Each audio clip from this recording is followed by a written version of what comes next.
아멘. 우리 옆에 분들에게 인사하고 우리 말씀 나눌까요? 더운데 고생 많이 하셨습니다.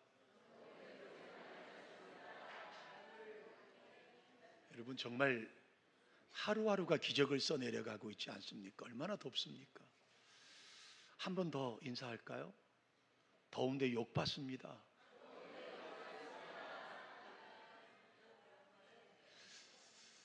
저는 강원도에서 처음 내려왔을 때 욕 받다는 말이 욕인 줄 알았습니다.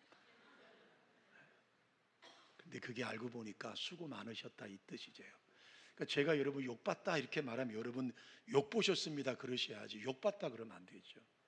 다시 옆에 분에게 더운데 정말 욕 보셨습니다. 아멘. 인사를 나누셨으니까 이제 말씀을 우리 한번 나눌까요? 사무엘상 2장에 보면 한 가문의 흥망성쇠가 어디에 있는지를 소개하고 있어요, 성경이. 한 가문의 흥망성쇠가 다른 데 있는 것이 아니라 예배에 있더라라는 말씀이 사무엘상 2장에 말씀되어 있어요. 여러분 먼저 사무엘상 2장 17절의 말씀에 보면 이 소년들의 죄가 여호와 앞에 심히 크면 그들이 여호와의 제사를 어떻게 했다고요? 멸시하였더라 이렇게 말합니다. 이게 누구에 관한된 이야기냐면 엘리 제사장의 아들들에 관한 이야기예요. 엘리의 아들들이 예배를 어떻게 드렸느냐? 멸시했다. 이 멸시했다는 말을 다른 말로 말하면 무시했다, 그리고 우습게 생각했다, 또는 가볍게 생각했다라고 하는 말일 거예요. 반면에 여러분 사무엘에 관해서는 2장 18절에 이렇게 말씀합니다. 사무엘은 어렸을 때에 세마포 옷을 입고 여호와 앞에서 어떻게 했다고요? 섬겼다고 말합니다. 그러니까 엘리 제사장들의 아들들은 여호와의 제사를 멸시했는데 사무엘은 세마포 옷을 입었을 뿐만 아니라 여호와 앞에 섬김의 예배를 드렸어요. 여러분 정신이 번쩍 들지 않나요? 혹시 나도 모르는 사이에 우리 속에 내 자녀가 공부만 잘하면 예배를 안 드려도 된다라고 눈 감아주고 계시지 않나요?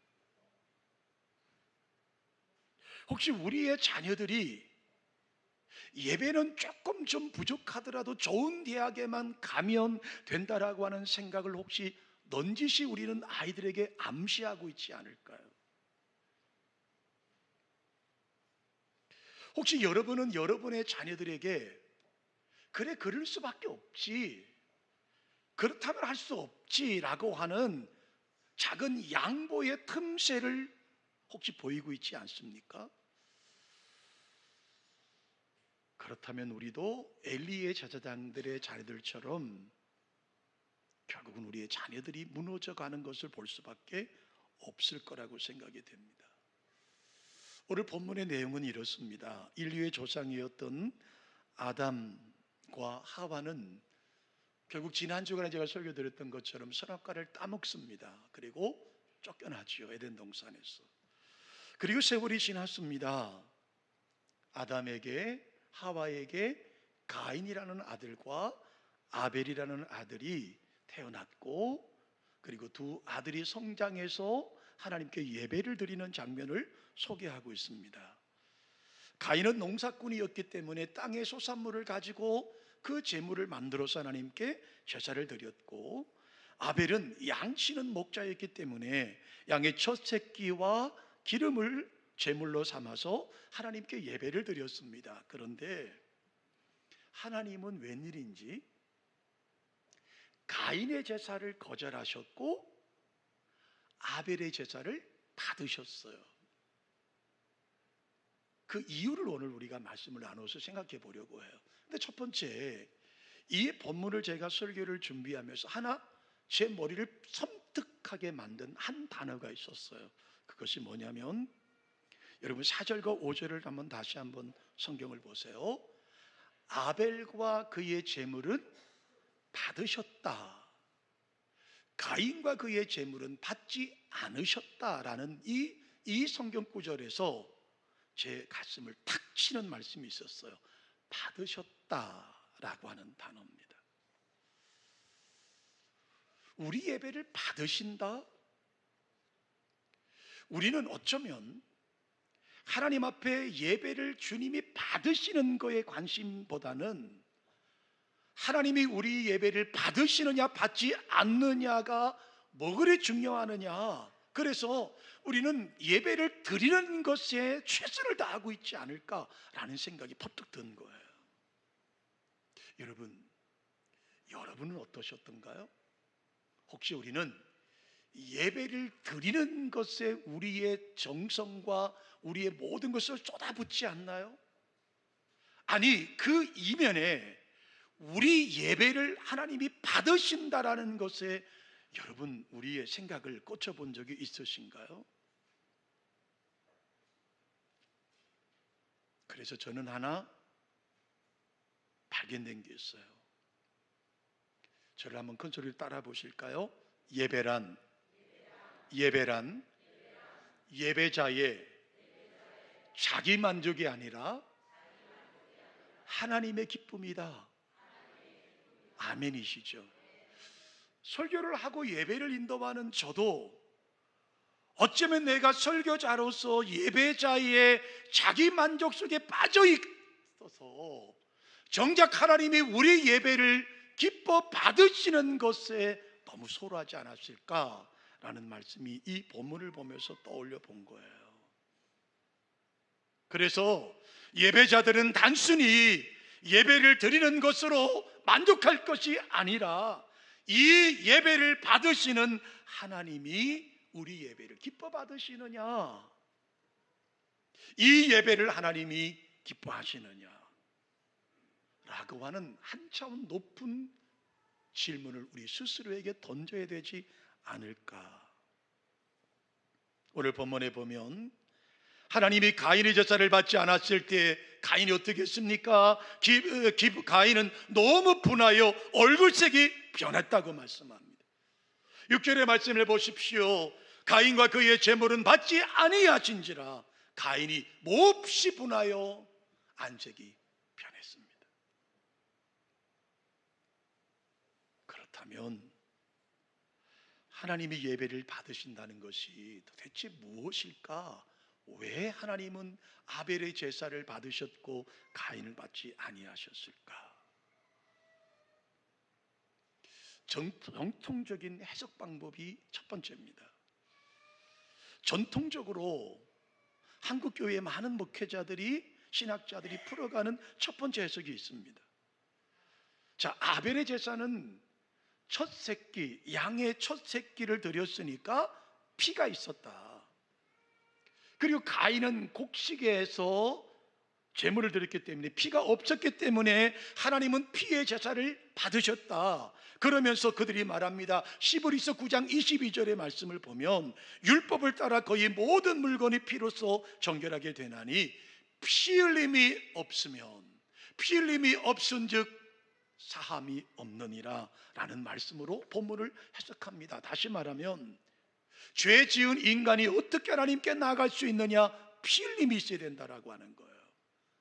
뿐만 아니라 이 본문을 풀어가면서 예수 그리스도의 십자가 위에서 우리의 죄를 짊어지시고 피 흘려 돌아가심으로 우리가 하나님께 나아갈 수 있는 것이 바로 그 이치, 본문의 이치라고 하는 거예요. 그래서 아벨에겐 피가 있었고 가인에겐 피가 없었다, 이렇게 해석을 합니다. 건전한 해석이고 전통적인 해석이고 잘못됐다고 표현할 수 없습니다. 그러나 이 전통적인 해석에 최근의 학자들은 몇 가지의 반대 의견을 제시합니다. 첫 번째, 가인은 농사꾼이었어요. 다시 말하면 가인도 자신의 농사지었던 최고의 물건을 가지고 하나님 앞에 드렸습니다. 그러므로 하나님께서 양의 제물만 받으신다는 것은 불공평한 이야기다 라고 반대를 합니다. 두 번째, 하나님께 드리는 제사 방법 중에는 소제라는 것이 있어요. 곡식을 드리는 제사가 있다는 겁니다. 번제와 화목제와 속건제와 속죄제처럼 양의 피를 드리는 것도 있지만 소제처럼 곡식의 제물을 드리는 제도도 있었습니다. 그러므로 피의 제사가 아니었기 때문에 가인의 제사를 받지 않았다는 해석도 좀 문제가 있다라고 지적을 합니다. 세 번째, 피의 제사는 모세의 율법에서 완성을 했습니다. 구체적으로 확정되었습니다. 그러므로 가인과 아벨은 모세 이전의 사람들이었기 때문에 이 확정되었던 모세 시대에 확정되었던 피의 제사를 가인과 아벨에게 접근하고 접목하는 것은 문제가 있다, 적절하지 않다라고 말을 합니다. 이것도 일리가 있다고 저는 생각이 들어요. 자, 그렇다면 오늘 저는 이 본문을 통해서 제 나름대로 자료를 찾으면서 여러분과 나누고 싶었던 그 예배는 왜 하나님께서 그 아벨과 가인의 제사를 받지 않으셨느냐. 물론 시브리서에 말씀하시는 것처럼 믿음이 있느냐 없느냐의 제사라고 단순히 말씀하기 이전에 제가 오늘 여러분에게 드리고 싶은 메시지, 저에게 하고 싶은 메시지가 바로 오늘 여기 있어요.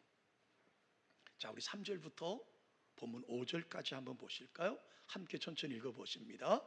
세월이 지난 후에 가인은 땅의 소산으로 제물을 삼아 여호와께 드렸고 아벨은 자기도 양의 첫 새끼와 그 기름으로 드렸더니 여호와께서 아벨과 그의 제물은 받으셨으나 가인과 그의 제물은 받지 아니하신지라 가인이 몹시 분하여 안색이 변하니 라고 이렇게 말하죠. 자, 가인이 드린 제물을 먼저 성경을 보세요. 가인이 드린 제물은 땅의 소산물이라고 성경에 기록되어 있어요. 그런데 여러분, 레위기서 2장 12절의 말씀을 보면 처음 익은 것으로 그것을 여호와께 드릴지니라는 말씀이 있어요. 그런데 가인이 드린 제물은 처음 익은 것이라는 말이 없고 그냥 땅의 소산으로 드렸다는 말씀밖에 없어요. 자, 반면에 아벨의 제사를 보세요. 아벨은 양의 첫 새끼와 그의 기름으로 예배를 드렸어요. 출애굽기 13장 12절 말씀에 보면 너는 태에서 처음 난 모든 것과 내게 있는 가축의 태에서 처음 난 것을 다 구별하여 여호와께 돌리라는 말씀이 있어요. 자, 저는 첫 번째, 그럼 예배는 왜 가인과 아벨의 차이가 있었을까? 첫 번째, 정성의 차이라고 저는 해석하고 싶어요. 정성. 가인은 하나님께 그냥 드렸어요.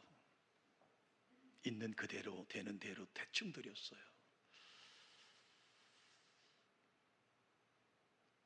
하나님이 받으시느냐 받지 않으시냐의 관점이 있는 게 아니라 내가 드리는 것에 관점을 가졌어요. 여러분 보세요. 저희들 어릴 때는 거지들이 많았습니다. 저희 시골에 거지들이 많이 왔어요. 상위 용사도 계셨고요. 그 전쟁터에서 팔을 잃으셔서 그 집게를 달고 틱틱 소리를 내면서 혼자 있는 집에 많이 오셨어요. 그러면 뭐 옥수수도 드리고 고구마도 드리고 감자도 드리고 배고프시다 그러면 찬밥도 드렸습니다. 아마 여기 어른들 그런 경험이 많으실 거예요. 그런데 여러분, 저희 집에 찬밥이 아무리 많이 남아 있더라도 귀한 손님이 오시면 찬밥을 내드리진 않잖아요.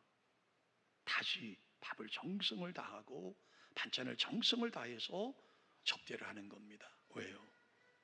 우리 집에 오신 그분이 귀한 분이기 때문에 그렇습니다.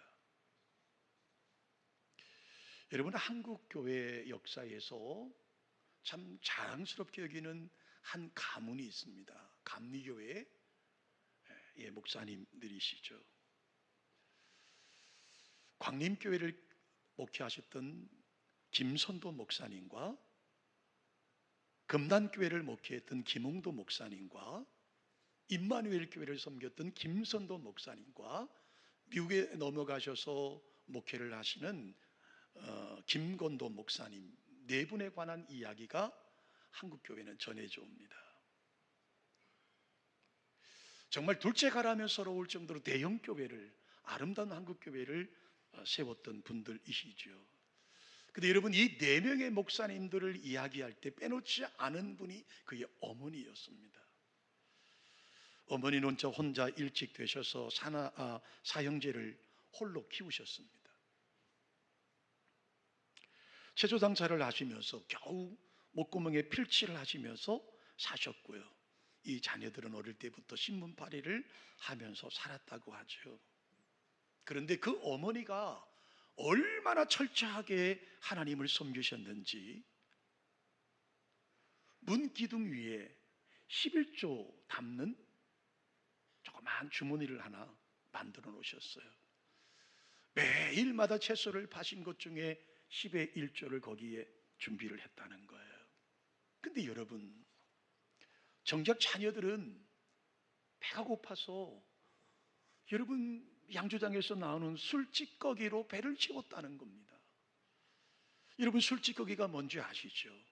아마 젊은 분들은 잘 모르실지라도 여기 연세 드신 어른들은 아마 술찌꺼기가 뭔지를 아실 거라고 생각이 들어요. 어머니는 채소를 팔아서 10의 1조를 항상 주머니에 담는데 아이들은 배가 고파서 쌀이 없어서 여러분 술찌꺼기로 여러분 늘 식사를 대용하니까 늘 얼굴이 취해 있고 얼굴이 붉었더라는 거예요. 11조 모아놓은 돈으로 쌀 한 번 산다고 해서 누가 뭐라 할 사람이 있겠습니까? 하나님마저도 아마 이해하실 것 아니겠어요? 그런데 어머니는 절대로 허락하지 않으셨다는 겁니다. 그렇게 자녀들을 키우셨고 하나님은 그 자녀들이 한국교회를 대표하는, 감리교회를 대표하는 위대한 종들로 쓰임 받았더라고 하는 거예요. 이 이야기를 통해서 저는 무엇을 봤느냐면 그 네 명의 아들들을 한국교회를 대표하는 교회를 만들어 놓은 그 어머니의 하나님을 향한 사랑과 정성을 볼 수가 있습니다. 여러분, 영어 성경 원어에 보면 I surrender all이라는 말을 써요. 서렌더라는 말이 무슨 말이죠? 양도하다, 몸을 맡기다, 다 맡겨버리다, 인도하다라고 하는 말이에요. 다시 말하면 내 약함을 알고 내 모든 것을 그분께 맡기는 것이 예배라고 말씀하고 있어요. 사랑하는 성도 여러분, 여러분과 제가 하나님 앞에 예배에 정성이 다 들어가는 예배가 되시기를 주님의 이름으로 축원합니다. 두 번째로 여러분, 본문을 통해서 저에게 주셨던 은혜는 예배는 삶이에요. 삶을 드리는가 아니면 재물만 드리는가에 따라서 하나님이 그 예배를 받으시느냐 받지 않으시냐는 결정된다는 거예요. 오늘 다시 4절과 5절을 보시면 여호와께서 아벨과 그 재물, 가인과 그의 재물이라고 말씀하세요. 아벨과 그의 재물이라고 말씀하시고 가인과 그의 재물이라고 말씀하시는 것을 보면 하나님은 재물만 받으신 것이 아니라 그 재물을 준비해 왔던 아벨과 가인을 보셨다라고 말씀하고 있는 거예요. 그것은 무엇을 우리 가운데 말씀하고 있습니까? 하나님은 우리가 드리는 예물, 재물도 보시지만 그 드리는 사람의 삶을 보신다라고 말씀하고 있는 거예요. 여러분, 예배드리는 한 시간의 정성도 굉장히 중요하지만 그보다 더 중요한 것이 뭔지 아세요? 여세 동안의 우리의 삶이에요. 삶. 저를 또 한번 따라해 보실까요? 주일 예배란 일주일의 삶의 결산이다. 아멘이시죠? 예배라는 게 뭐라고요? 주일 예배라는 게 뭐라고요? 일주일의 삶의 결산이 바로 오늘 여러분과 제가 드리는 예배라고 하는 거예요. 하나님 앞에 한 주간 동안 말씀대로 살려고 몸부림치며 살아가다가 그 몸부림치며 살아가던 것을 주님께 가지고 나와서 하나님, 제가 한 주간 동안 몸부림치며 살아왔습니다. 하나님, 여기 제 삶을 드립니다. 그것이 오늘 우리가 드리는 예배예요. 목사인 저를 여기 말씀에 접목해 보면 일주일 동안 하나님과 친밀한 교제를 가지면서 하나님과 아름다운 관계를 가지면 주일이 그렇게 기다릴 수가 없어요. 주일이 그렇게 기다릴 수가 없어요. 그런데요, 바쁘다는 핑계로 기도도 하지 못하고 말씀을 제대로 준비하지도 못하고 설교 준비도 엉성하다고 느껴지면 그렇게 죄송하고 부담스러울 수가 없어요. 사랑하는 성도 여러분, 하나님이 우리 예배를 받으시는 것은 교회 안에서 예배 시간 동안 드리는 찬송과 기도와 헌금도 물론 중요합니다만은, 그러나 더 중요한 것이 있어요. 한 주간 동안 우리의 가정에서, 우리의 직장에서, 우리의 삶에서 어떻게 살았는지 그 삶을 가지고 하나님께 나오는 것이 예배라고 하는 겁니다. 자, 그러면 성경은 그 가인과 아벨의 삶을 어떻게 말씀하고 있느냐? 마태복음 23장 35절의 말씀에 보면 그러므로 의인 아벨의 피로부터라는 말씀이 나와요. 성경은요, 아벨을 의인이라고 평합니다. 자, 요한일서 3장 12절의 말씀에 보면 성경은 가인을 뭐라고 표현하냐면, 가인같이 하지 말라, 그는 악한 자에게 속하여 그 아우를 죽였느니라. 여러분 보세요. 마태복음에서는 아벨을 의인이라고 평했고, 요한일서 3장 12절의 말씀에 가인은 악한 자라고 말했습니다. 가인의 삶과 아벨의 삶을 의인의 삶을 살았다고 말하고 악한 삶을 살았다고 말합니다. 그러니 하나님이 받으실 수가 없는 것이지요.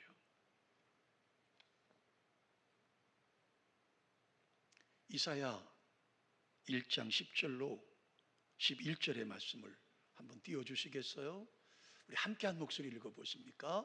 너희 소돔에 관한들아, 여호와의 말씀을 들을지어다.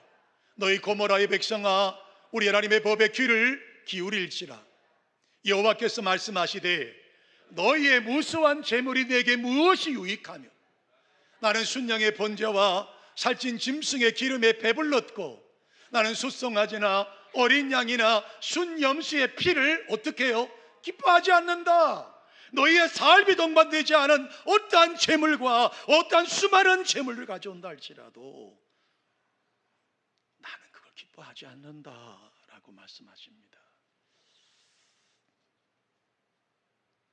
마지막 세 번째로요, 9절의 말씀을 우리 함께 읽어보실까요? 읽습니다. 여호와께서 가인에게 이르시되, 내 아우 아벨이 어디 있느냐? 그가 이르되, 내가 알지 못하나이다. 내가 내 아우를 지키는 자니까. 세 번째 본문이 우리에게 주시는 메시지는 뭐냐 하면, 예배는 첫 번째 정성이라고 말씀드렸어요.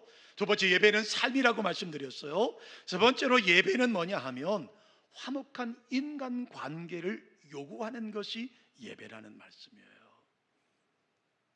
자, 마태복음 5장 23절로 24절을 한번 읽어보실까요? 주님이 어떻게 말씀하시는지. 그러므로 예물을 제단에 드리려다가 거기서 내 형제에게 원망 들을 만한 일이 있는 것이 생각나거든. 자, 24절이요. 예물을 제단 앞에 두고 어떻게 하라고요? 먼저 가서 형제와 화목하고 구에 와서 예물을 드리라. 여기서 먼저라고 하는 단어를 유심히 보셔야 돼요. 하나님 앞에 드리는 제물이 얼마나 중요합니까? 그런데 먼저 상대방에게 가서 화목하게 하고 제물을 드리라고 말씀하고 있습니다.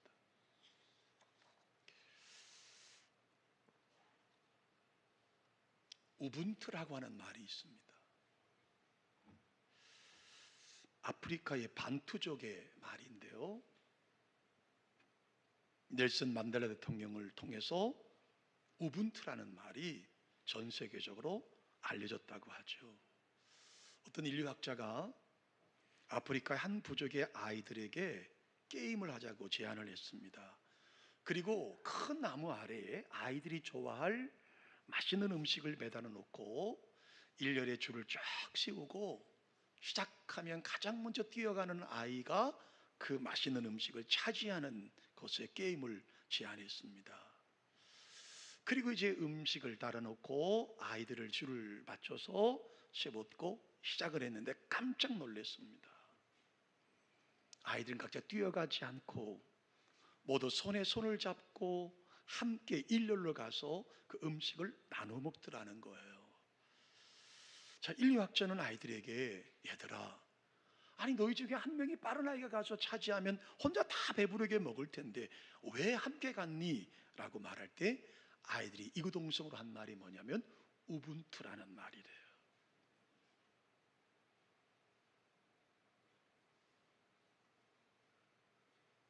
그렇습니다. 이렇게 아이들이 반문하더라는 겁니다. 다른 사람이 모두 슬픈데 어떻게 한 명만 행복할 수가 있겠습니까? 우분투라고 하는 말은 내가 여기 있기에 내가 있다, 이런 뜻이라는 거예요. 우리 옆에 분들에게 이렇게 고백할까요? 당신이 여기 있기에 내가 있습니다.